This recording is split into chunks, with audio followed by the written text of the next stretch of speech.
All right, so let's get this part 2 in.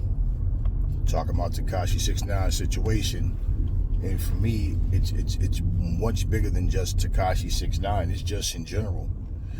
As this is the type of poison that we inject into our people in the first place, where you have even little kids walking around, I ain't no snitch, right? They'll get suspended in schools, get themselves in trouble, disrespecting their parents because they're not a snitch. So you basically teach your kids to grow up protecting criminals. You teach your kids to grow up, basically putting themselves in a situation where things are gonna backfire on them. And you can't say, oh, when they grow up it'll be different. No, they learn this nonsense from you grown up fools right now. That's where they get this nonsense from. Y'all always talking about this snitch stuff. First of all, which one of you Negroes looked at Tekashi 6ix9ine and thought, that nigga's a gangster? Which one of you even took him serious? So regardless of all of him helping people jump people and him doing all this nonsense, people talk about, yo man, he just scared to say that he was wrong. Yo, it's like, it's really sad that that's y'all focus. That's how narrow y'all scope is. How many times has this dude admitted he was scared? He said he was scared when, the Casanova situation, they started shooting and he was like, yo, I'm hit, it's over. And talk about how scared he was. He himself have sat and played the video of when he was kidnapped. And back in that car, he was, yo, I'm scared, yo. So, I mean, the petty side of things, man, people talk about fucking accountability. All them grown-ass men need to be taken accountable, or held accountable for their own actions. Y'all make it sound like gangbanging and street shit is the same as going to college or getting a job, providing for your families. Now, y'all talk like that shit is something proud of. Like it's proud. You should be proud to be a gangbanger. Like, y'all are so petty, man. Y'all are so petty. If this dude would have got killed, right? You would have had a lot of people talk about, yo, that's messed up. What happened to him? No. Yo, man, we got to increase the peace, man. Blah, blah, blah. Half of you dummies would be sitting there just talking about, like, let me tell y'all something. Y'all can talk all that shit. The streets is talking. That's the problem. Y'all talk too much. The streets is talking. The streets is talking. You know what's funny? Y'all do all this talking, but y'all can't keep a motherfucker from going to prison, can y'all? Y'all can't prevent beef from happening, can y'all?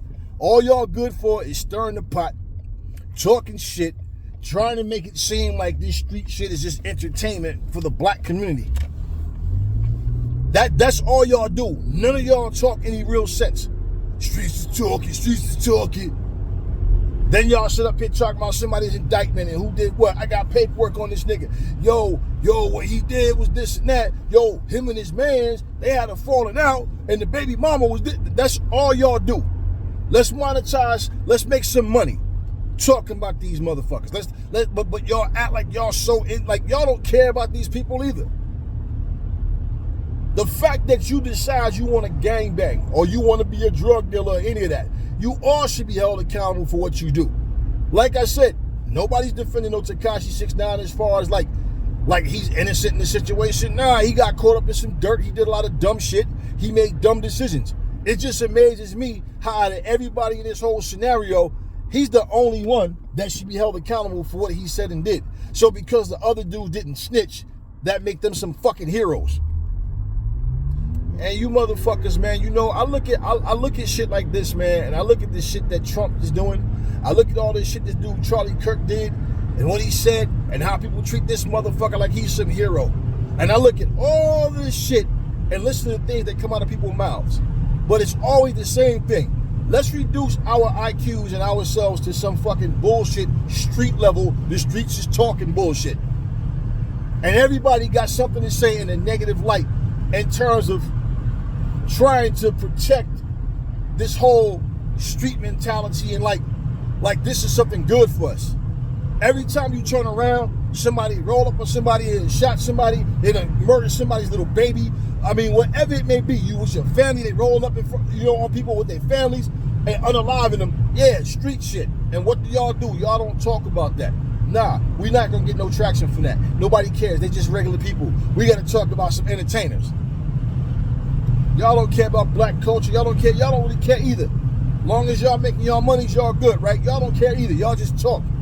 And you sit up here showing your face because somebody didn't incriminate themselves for a bunch of other criminals, yeah, they were all caught up into the same thing. They just happened to turn on this motherfucker, but at the same time, they all did some dirty shit.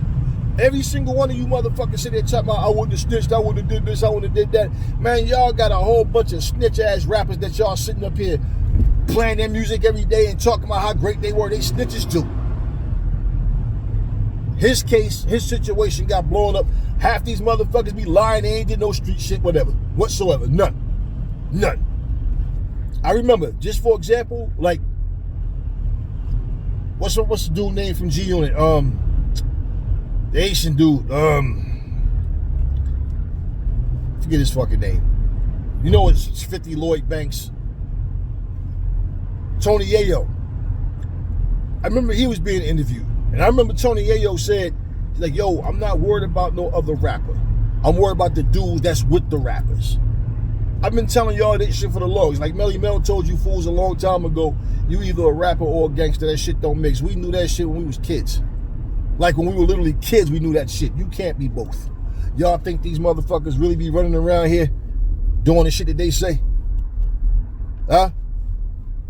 DMX said in one of his songs, I killed a nigga once for looking like he was some shit. I'm like, y'all believe it. He ain't do no time for her. He gonna make a record and say he did it. He killed somebody, but he out here free rapping, huh? Y'all don't get this shit. Talking to make money, singing, whatever it is you do to make money, but trying to put an image out like you really out here putting holes in people. And, well, I mean, how good of a person are you? How good of a person are you? And then when you look at it and you think about who's saying what, this is all these people are doing. Y'all the same fools still talking about Tupac is alive. Y'all the same people who sitting up here talking about if Tupac and Biggie was alive, they still be number one. Yeah, I know, two damn near 60-year-old men. Yeah, their music would just be topping the charts all the time. You guys are so delusional, so full of shit. Y'all know. Let's say the politically correct answers. And that's all that is with you fools, man. Y'all are really, it's sad, man. When I really look at the way people of color think about each other. Y'all don't want to look soft, huh? Y'all think that make you look tough by sitting up here talking about gangbanging and shit like that's some cool shit to do? And not one of you motherfuckers do I ever see a video where you talking about some positive shit and trying to give encouragement and something to uplift our people. All I ever see is the same bullshit. Who's a bitch? Who's a snitch? Goofy shit like that. This is all y'all are good for. This is all y'all are good for. But what happens when somebody, gets murked on early because you like their music, right? That's fucked up what happened to them. Yo, this boy 6ix9ine said he was scared, and regardless of all that, what he said, and man, the fact that y'all even take this motherfucker serious. This is why I laugh at y'all. Who the fuck takes Tekashi 6ix9ine serious? Who? It's obvious that you guys are sitting up here running your mouths about this guy just because Vlad did an interview with him. But all before that, y'all wasn't talking about him no more, right? That talk died, right? This is something that happened years ago. So that means instead of talking about change, talking about a brighter future, right? No, let's dwell on this shit. That nigga's a snitch ass bitch. That nigga, he's a bitch, yo. That nigga's a snitch. Y'all still on that, right? You know what? I hear all this ride or die talk, but not one of you motherfuckers are ride or die. Not one of you. You know what my proof is of that? I don't even have to know you motherfucking lame ass motherfuckers. I'll tell you how to fuck you full of shit. Because y'all talk about ride or die, right? Y'all talk about how y'all don't run from niggas, right? Why when the fucking police pull up, y'all run like bitches then? Ain't nobody trying to do time. Yeah, I know. Because y'all some bitches. That's exactly my point. That's exactly, but you ride or die. So let's just say it like it is. If you a black nigga like me, yeah, I kill you. I do my best to kill you. But if you got pale ass skin and a motherfucking uniform and a badge, yeah, now I'm scared. I'm gonna run like a little bitch.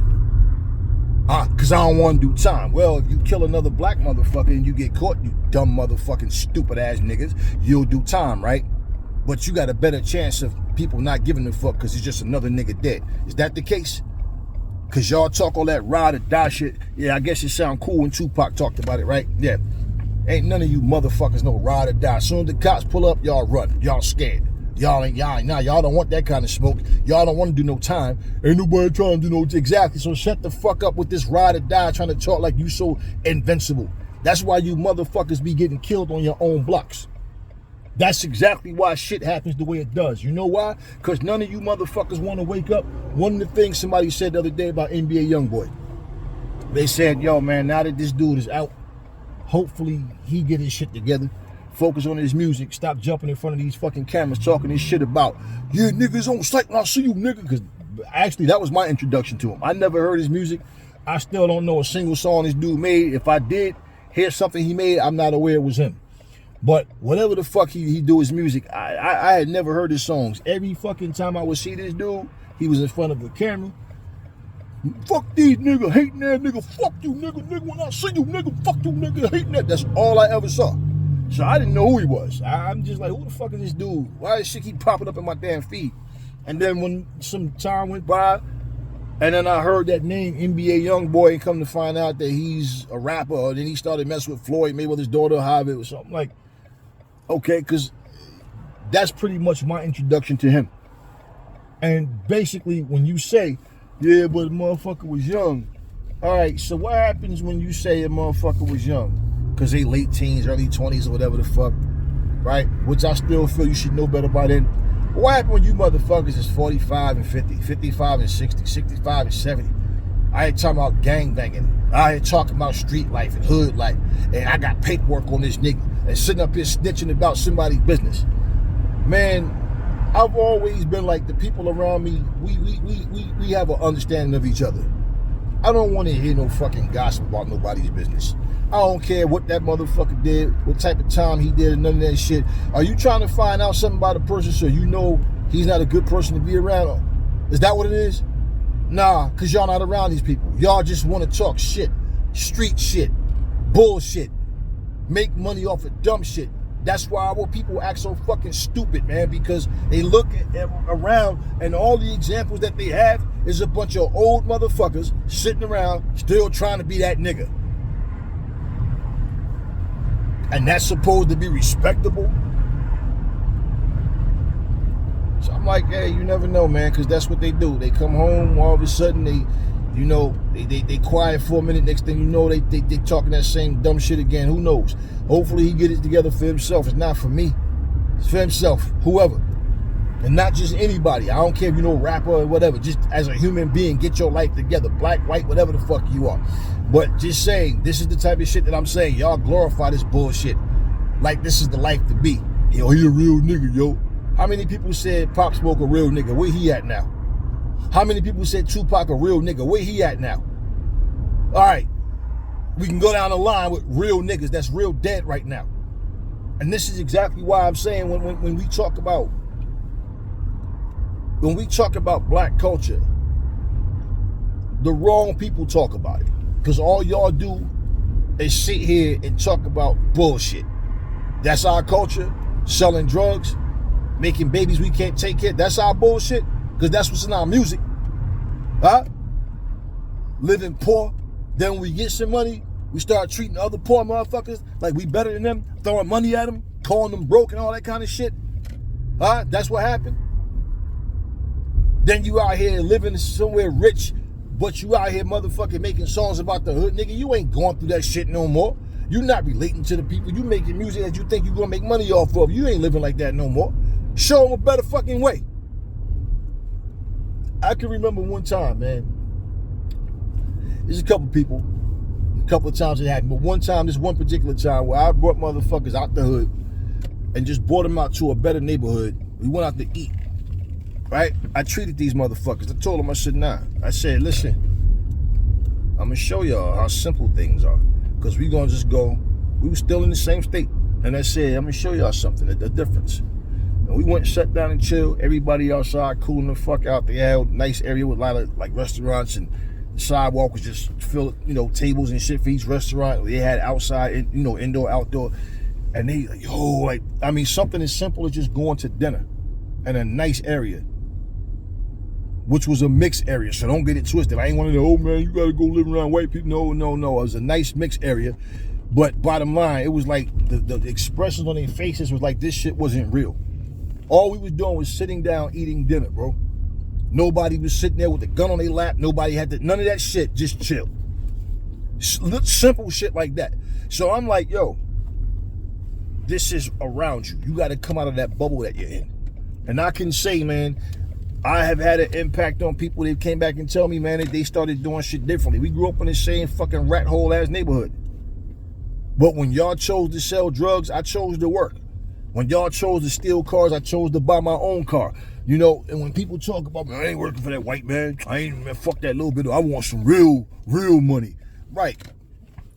I can remember the principal at our elementary school. Before I left, I remember it was me, it was four of us.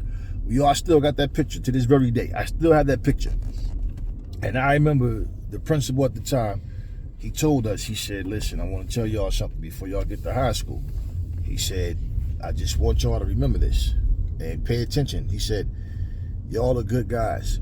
And he pointed at me, he said, I know you don't take shit from nobody. I know. He said, I know you're not a troublemaker, but I know you don't take shit from nobody and you don't back down. He said, I want y'all to pay attention to this though. Make sure the people around you are worthy of being around you. He said, because I'm going to tell you right now, a whole lot of your friends and people that you see not going to live to be 18 years old. And damn if he wasn't right. And at that time, we were 13, leaving fucking elementary school to go to high school. And I said, nah, man. Yeah, like I listened to what he said. We all listened to him. And he was so right. Everything that man said, it happened. By the time we was 14, 15 years old, the following year, the same semester, going to school to the 9th grade, how many people we done lost, man? All these motherfucking people that went to elementary school with us, and they end up dead. Yes, sir. Like I said, man, all of those people were gone, man. We lost so many people before we were 17, man. It was like, damn, man, funeral after funeral after funeral. You know, my whole thing was this. When you listen to music back then, and I know a lot of people was trying to defend NWA, and I'm like, I don't give a fuck. Special Ed wasn't wrong when he said what he said. Everybody got mad at Special Ed talking about, yo, nah, man, you trying to disrespect the West Coast, man. Fuck that bullshit. Y'all don't run shit, man. Y'all did what y'all did. And here's the thing. When I listened to NWA for the first time, it was a guy named Tay and a guy named Idris. Now, I remember the kid, Idris, I know his brother Eddie was in that video, that club song Devotions. I think he was beating the tambourine or some shit or whatever, glasses on and shit, whatever the fuck. Vest with a long sleeve shirt, whatever. All right, now Tay says he's Tisha Campbell's brother. Now, I don't know if Tisha lived in that house or if she knew somebody in that house, but I know she used to be in this house that was like couple of blocks from where we used to live at. And I do remember him telling us, yo, she's about to be on this show, Little Shop of Horrors or some shit. And then, you know, he would be like, yo, she about to do this and that. We was around these dudes up until they was like 21, 22. When we met, they was like 17, 18, or 18, 19. We was like 13. So how we met was boxing these motherfuckers. Well, not Idris didn't box nobody. My boy beat the brakes off of Tay.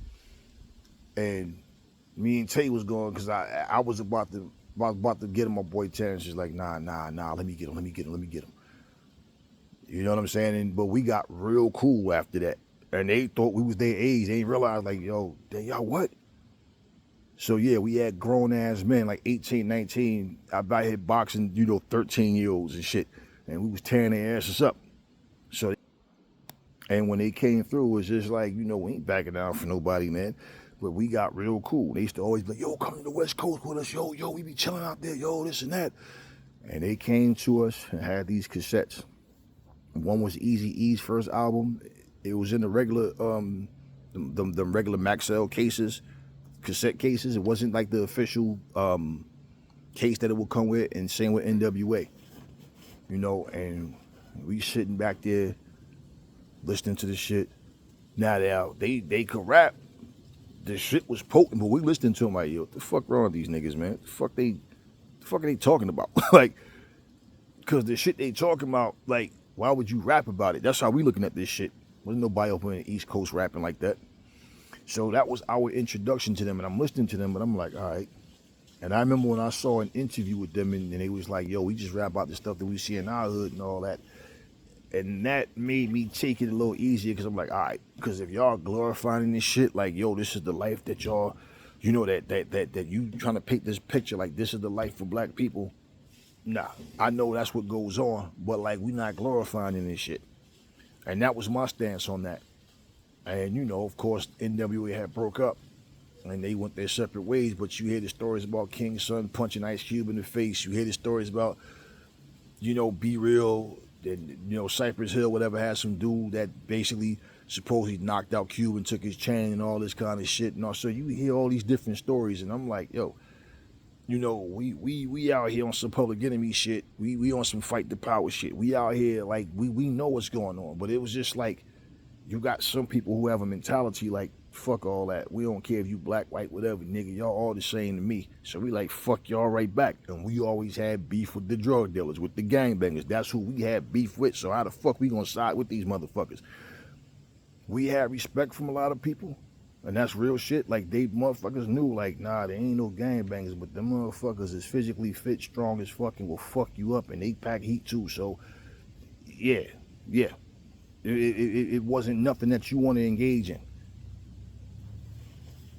And when Special Ed spoke about what he said, he's right. Because after NWA, all of a sudden, everybody was a gangster. All of a sudden, didn't matter where you were from. So now it's cool. You want to call it reality rap? Nah, when you out here calling yourselves gangsters and talking gangster shit, okay, then you make it gangster music.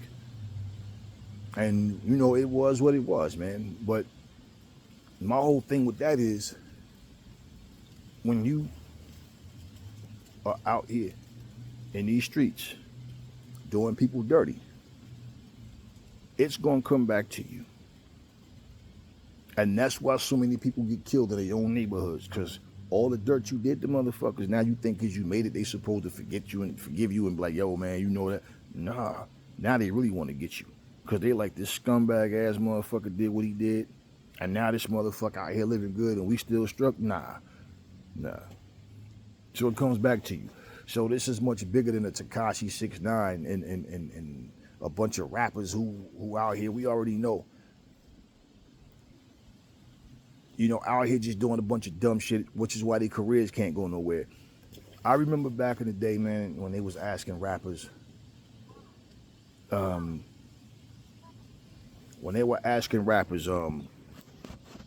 was saying, do you think it's the responsibility of a rapper to have a positive message, to say something uplifting? And they like, hell nah, we got freedom of speech, said before, we won't say nothing, because these motherfuckers, this and that, and I'm like, yeah, it's a rap. But I already saw that was the case. But just all these different rappers. In fact, they even asked Big Daddy Kane one time that same question, and he said, nah, I feel like you should be able to talk about whatever you want to talk about, and, you know, like, even if it's some nasty shit or this, that, whatever you. And I'm like, yeah, Kane, you don't get it either, do you? See, T.I. say the same thing and go, yeah, well, you got to talk about rock and roll. You got to. I'm like, yo, listen, here's the things that y'all all overlooking. I believe in freedom of speech to a degree, to a certain extent. But then, too, you got to understand, it's like I told you, you don't hear people talking about freedom of speech unless they're defending the right to want to say some racist shit, some hateful shit, or just some inappropriate shit. One thing Kane, T.I., whoever is not paying attention to, okay? Name one other form of music where every other week an artist of that genre is dead because of some beef. Name any other form of music. You have a club, everybody chilling, and it's just shootouts and a bunch of people getting killed. Name any other form of music where they have, the companies have insurance on their artists. Name one. And I feel like these old heads be trying to dodge what the truth is because they don't want to sound like they hating on these younger dudes, and they don't want to be looked at funny when they have a situation where, well, we might be performing the same night. Yeah, we just want to eat too, you know, type of thing. So they try to say shit to make these younger artists look at them like, oh, okay, he a real nigga, he get it. Nah, Special Ed said exactly what needed to be said. And this is the shit that people not understanding. If you don't gangbang, if you don't sell drugs, if you don't do these things, we won't have the situations that we have. So now that you own all these gangbanging, drug selling motherfuckers that found their way into hip hop, why do you think hip hop turned the way it did in the first place? And this is where people make no sense to me, because if you can sit here, and I don't give a fuck if it's the Breakfast Club, if it's whatever, you know what? One thing I will say about the Breakfast Club, well, at least Charlemagne. I don't know about the rest of them, but I have heard Charlemagne defend the fact, like when people say shit like Vanilla Ice and MC Hammer fucked up hip hop, or commercial songs fucked up. No. And like he said, you can't sit here and say that, but then you gonna glorify gangster rap. Ain't nobody killing you over no Vanilla Ice song or no MC Hammer song, and that's facts. And no Young MC or the tag team, whoop, there. Ain't nobody killing you over that shit. Let's be real. And I agree with him on that shit. So it's like we have this whole, everybody want to be the toughest nigga in the hood. Everybody want to be gangster until some shit happens. Nobody want to go to jail. Y'all a bunch of lying motherfuckers. Your Honor, I ain't looking stupid. Just think about how you look with them shackles on your fucking ankles.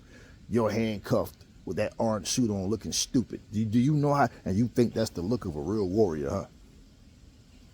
Like I said, this is far bigger than some fucking rapper. But in this situation, these are the type of things that when I just look and I listen, I'm just like, yeah, y'all a bunch of silly motherfucking goofs. Bunch of goofballs, man. None of this stuff that benefits our people is not benefiting our people. Anything that does benefit us, nah, we don't want to talk about that. I ain't got time for all that. I need money right now. And if I got to sell drugs, a gangbang, a rob a nigga, that's how I'm going to do it. Then, if I get a record deal in the midst of all this writing this shit, okay, cool. Your bum ass deserve a fucking record deal? You deserve to live good? And you out here doing people dirty to get ahead? Nah, you deserve what happens to you. Real shit.